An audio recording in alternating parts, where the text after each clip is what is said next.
Hey YouTube, how's it going? Salina here, and this video is going to be our breastfeeding journey.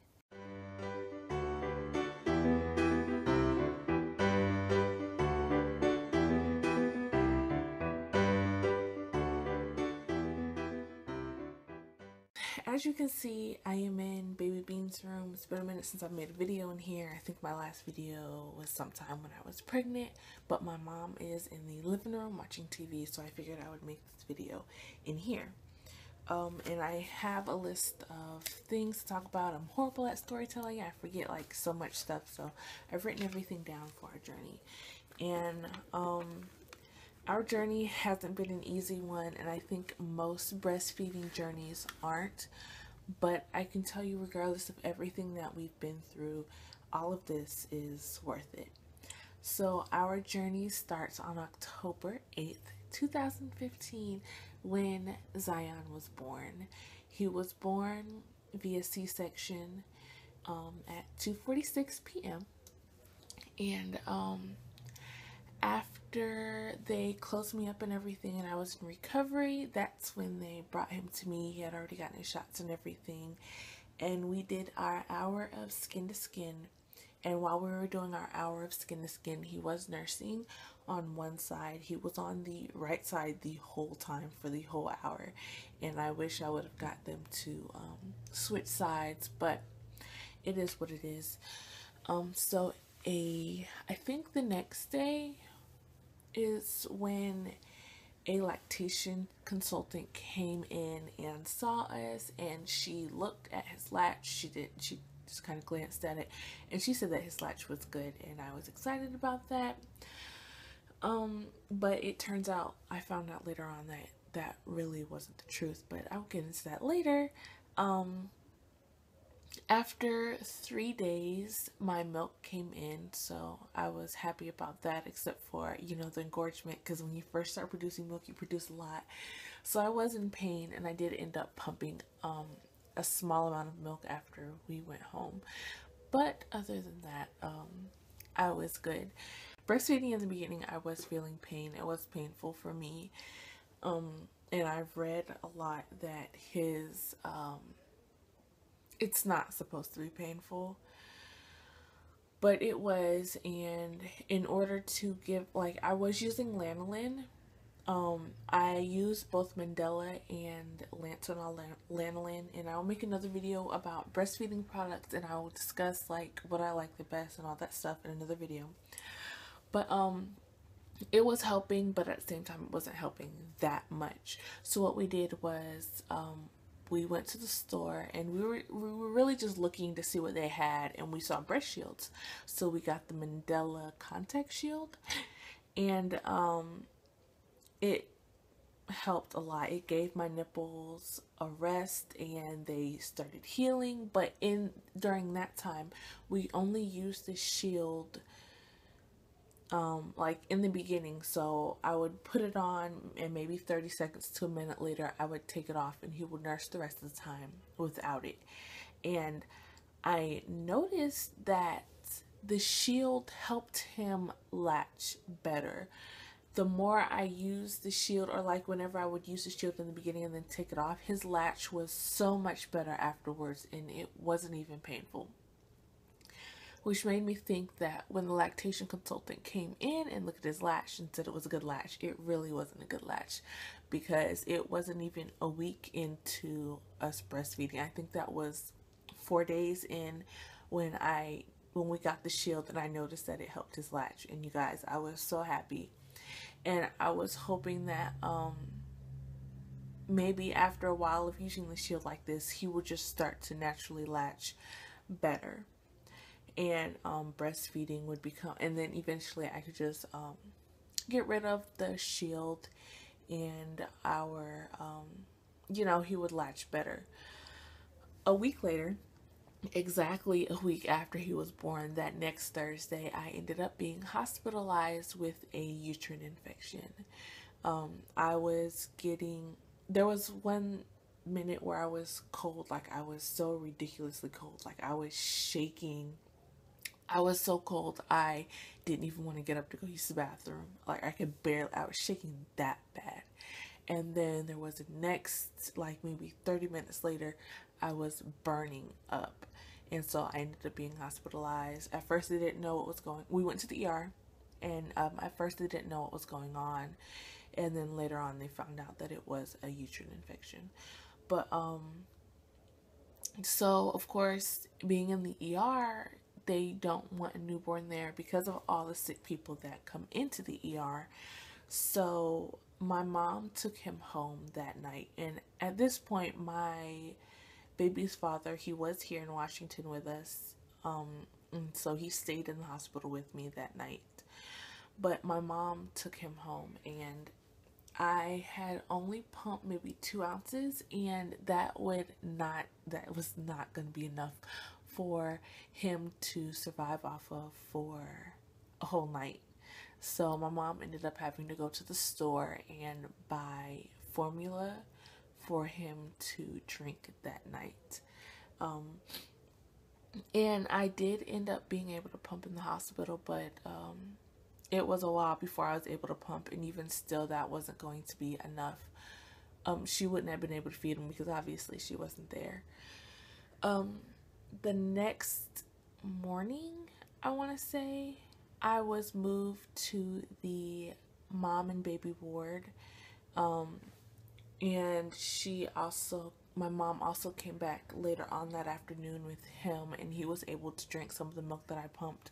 But at that time, I really didn't want to breastfeed.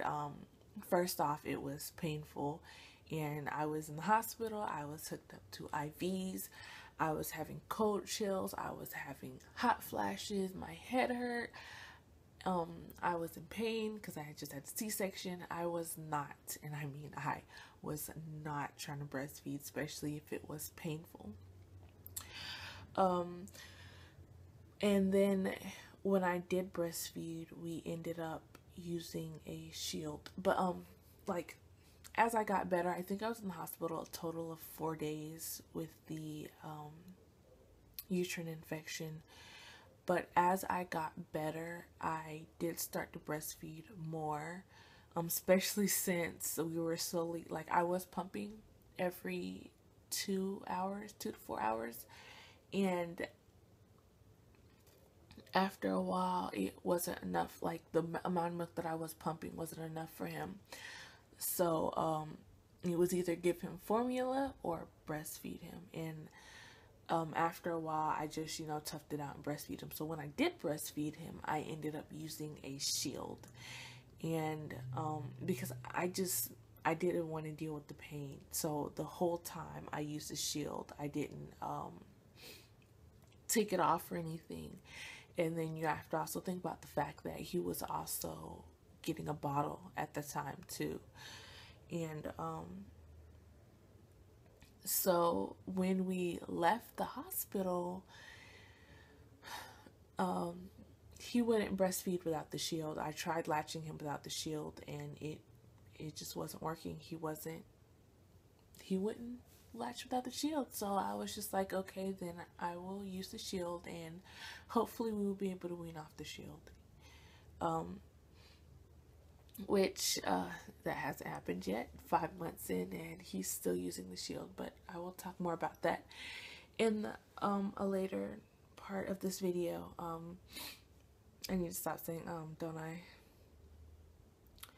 I do or did breastfeed on demand. Pretty much, like if he would cry, I would feed him.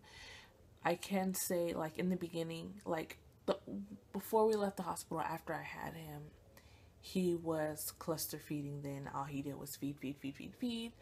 So I was pretty much holding him that whole time. All the typical growth spurts that you hear that they go through, he went through all of them. I think there was one at 2 weeks, there was one at 6 weeks, there was one at 4 months, and I believe there was one sometime at 3 months. I'm not sure, but all of those we went through, and all of those were so hard. He would eat every single hour, and I was barely getting any sleep, you guys. I was sleeping sitting up. If you've watched some of my other videos, I do talk about the fact that we were sleeping in the living room, and I was sleeping sitting up because it was easier for me to breastfeed him on the couch, and then he would eat so much that I just slept sitting up. I didn't even bother trying to lay down. So I was breastfeeding on demand at that time. If I thought he was hungry or if he was crying and I didn't know what else to do, I just stuck a boob in his mouth and everything was good. At 3 months old, like the day before he turned 3 months, he ended up having surgery. He has a condition called craniosynostosis.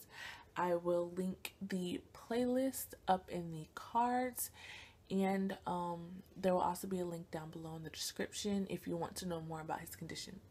But he ended up having surgery, and we stayed in the hospital with him for 3 days. 3 days. He had surgery on Thursday, and we left Saturday afternoon. So yeah, that's pretty much 3 days in the hospital. And at that point in time, while we were in the hospital, I was most definitely afraid of losing my supply, because I wasn't pumping as much as I should. And also, when he finally did start eating, he was only eating every 4 hours, and he usually eats every 2. So that part in and of itself was scary. And then anybody who's pumped knows pumping absolutely sucks. So I hated it, and I would only pump every 3 to 4 hours. And of course, because of that, breastfeeding is a supply and demand thing. And because of that, I was scared of losing my supply. Thankfully, I did not lose my supply. The first night after his surgery, I was able to feed him, and then every 4 hours after that, and I think every 3 hours, I made sure that I pumped. But I did keep telling myself, I'm gonna pump every 2 hours, I'm gonna pump every 2 hours, and it never happened because I hate pumping that much. But when I did start to feel engorged or it became too painful, I did pump. And we actually have all the milk that I pumped that he didn't drink. We have that in our freezer. So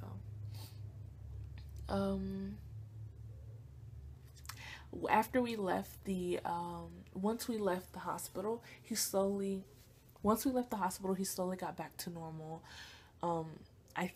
I think that the reason why in the hospital he wasn't eating every 2 hours like normal, it's because they were giving him fluids through an IV, and I think that is what slowed down his feeding. But after we left the hospital and he was no longer getting those fluids, he slowly started returning back to his normal eating schedule, which is every 2 hours. So that leads us to where we are now, which is 5 months, and he is still exclusively breastfed. We have started feeding him solids. We are doing baby-led weaning, but currently we're really only giving him something every other day, and because we're doing baby-led weaning, he really doesn't eat that much, so he's still pretty much exclusively breastfed. We are still breastfeeding with a shield. And okay, so I have to do this last section fast because I don't have a lot of space, but we still are currently breastfeeding with a shield, though I'm hoping to wean him off the shield soon. He has latched a few times without the shield. He's like on his own, and he's eaten for 5 minutes, and that's fantastic. And he is starting to latch more without the shield, but he only does it after he's finished eating. And I do want to go see a lactation consultant, but I'm not sure how much they can help me. I talked to somebody yesterday, and she was like, well, at 5 months, they've kind of already learned, that habit. And I didn't say this in the beginning of the video, but after being in the hospital, being hospitalized, I noticed that the shield no longer helped his latch be better. And so his latch is just a bad latch, and I'm trying to work with him on opening his mouth up wider, but he just won't do it, and I can't get him to do it. But I don't know, maybe talking to a lactation consultant will help. I'm not exactly sure. I plan on breastfeeding him at least till 2, I guess. I'm not even 100% sure about that, but it's really up to him. If he weans himself before that, then so be it. If he keeps continuing on after 2, then so be it. But I think 3 will be my max when it comes to breastfeeding. And that is my goals for breastfeeding, and I think that that will be the end for this video. New video every Sunday and Wednesday. There I have a lot of videos coming up, so one of them will be apple cinnamon chips and my birth story video.